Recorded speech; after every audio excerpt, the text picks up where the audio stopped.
Josephine! Yes, Aunt March? Josephine, you begin reading out of the balsam, will you? What about the other one? Josephine, the balsam is a worthy and instructive book, not to be despised. Go on, miss.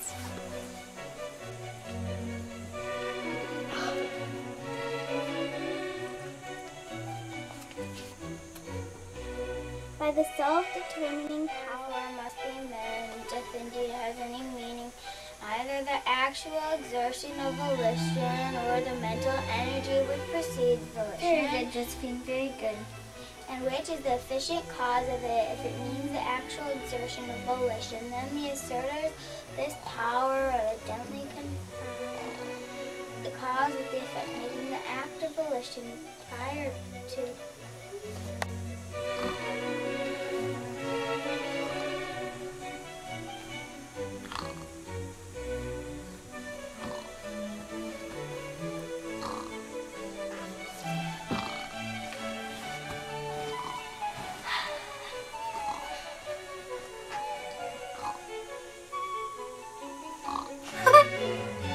Josephine! So as soon as I shut my eyes, I find you at that book again. Josephine, you sit there for a while and think about how wrong Sneaky is. Will I just lose myself? Problem is you never find yourself very easily. Read a little bit of that inferior literature and we'll see how it stands out to the balsam. He held it himself, so that the flare fell on Marco's face. The old shepherd drew nearer and nearer. He gasped for breath. "You are the son of Stefan Lohrstein," he cried. "It is his son who brings the sign." "I'm afraid it tires you, ma'am. Shall I stop?" Now don't be impertinent, miss.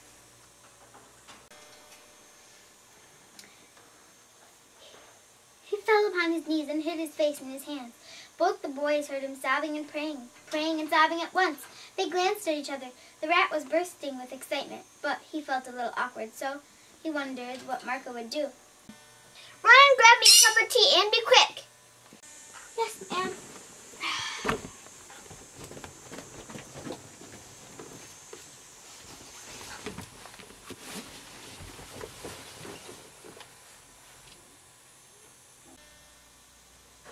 By George, she's hooked.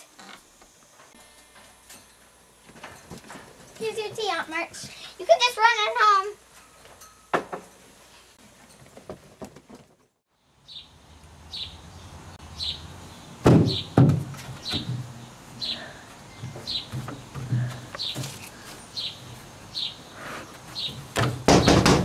Anybody home? How do you do?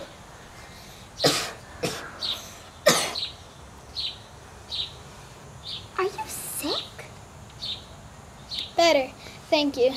Had a bad cold and been shut up. I'm so sorry. What do you amuse yourself with? Nothing. It's as dull as tombs in here.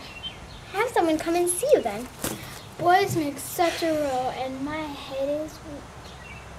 Well, I'm not quite nice, but I'll come if you like. Now shut that window like a good boy.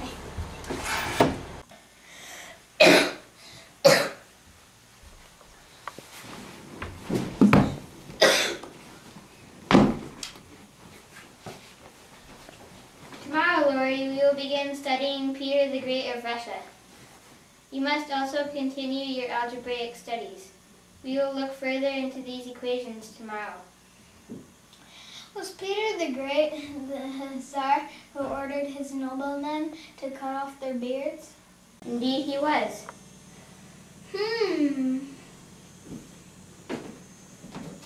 Excuse me, the young lady is outside asking for Mr. Rory. It's Miss Jewel. Let her in.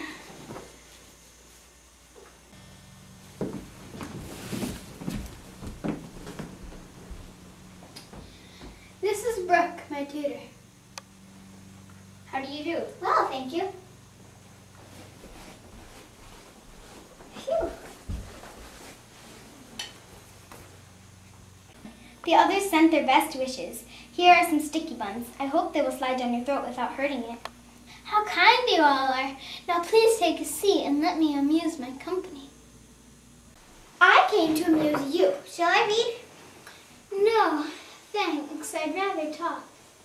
I'll talk all day if you only set me going. Beth says I don't know when to stop. Is Beth the little rosy one who stays at home a good deal? Yes, Beth's my girl and a regular good one too. The tall and pretty one's Meg, and the blonde one who always tries to act grown up is Amy, I believe. How did you find that out? I often hear you calling to one another and can't help but look over at your house. I beg your pardon, but when the candles are lit, you sometimes leave your curtains open. It's lovely to see you all gathered around your mother. I haven't got a mother, you know. We'll never draw the curtains again, but I wish that instead of peeping, you'd come over and see us. It would do you heaps of good. Grandpa may let me, but he's afraid I shall be a bother. But we want to get to know you. All right then, I'll come. Are you at school during the day? Nope, I'm a businessman. Whoops, girl. I wait on my great Aunt March. Tell me about it.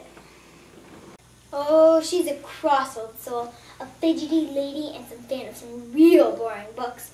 She has the fattest poodle you ever saw, and what, a parrot who talks Spanish and all sorts of stuff. You do like interesting books, though? Yes, dearly. I've been working on a book of my own for years, and I mean to finish it before Father gets home. I have a book I think you might like. I'll be right back. Grandpa's out, so you needn't be afraid. I am not afraid of anything. I shan't think you are.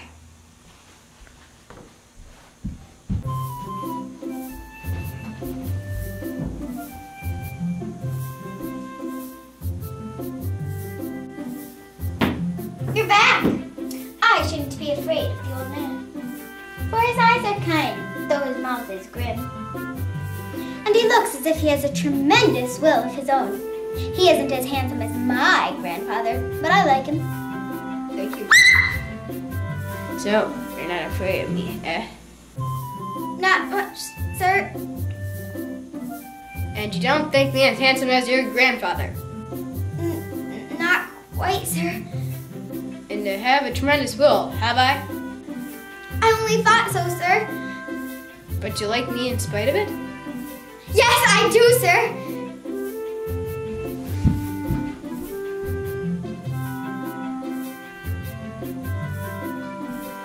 You have your grandfather's spirits. He was a fine man. But what is better is he was a brave and honest one. I was proud to be his friend. Let me escort you home, Miss March. You can't imagine how I felt when I turned around and Mr. Lawrence was right behind me. He had heard everything I had said about him. Oh dear, did you get to see his grand piano? Yes, but I didn't play it. I wish I was brave enough to ask if I could play it, but he's so intimidating. Yes, Bethy, but guess what? He has a whole library of books that I shall be able to read. Does he have any spectacular literature on art? You mean fantastic or spectacular, don't you? Suppose he does. But speaking of writing, does everyone have their articles ready for the club meeting on the 20th? I need them before supper so I can compile the newspaper. I finished my contribution yesterday. Finished. Me too. Great, I'll get started.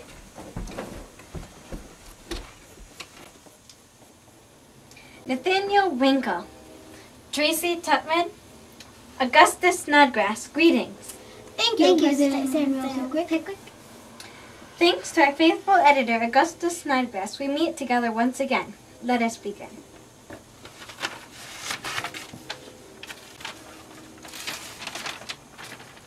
The Pickwick Portfolio, May 20th, 1861. Poets' Corner Anniversary. A sad accident. On Friday last, we were startled by a violent shock in our basement, followed by cries of distress. On rushing in a body to the cellar, we discovered our beloved president prostrate upon the floor. having tripped and fallen while getting wood. Hint. If Samuel Pickwick didn't use so much soap on his hands, he wouldn't always be late at breakfast. Augustus Snodgrass is requested not to... Mr. President and gentlemen, I wish to propose the admission of a new member, one who highly deserves the honor and will add immensely to the spirit of the club. And who might this new member be? Mr. Theodore Lawrence. Come now, do have him. We'll put it to vote. In favor of this motion, say aye. Aye. Aye. Contrary-minded, say no. No. No. We don't want any boys. This is a ladies' club and we wish to be private and proper. I think you'll laugh at our papers. We ought to do it, even if we are afraid. I say he may come and his grandpa too if he likes. Good! Now remember it's our Lori and say aye. Aye! Yay! Now allow me to present the new member.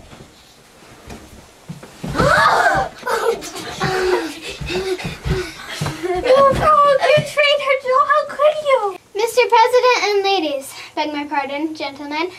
Allow me to introduce myself as Sam Weller, a humble servant of the club.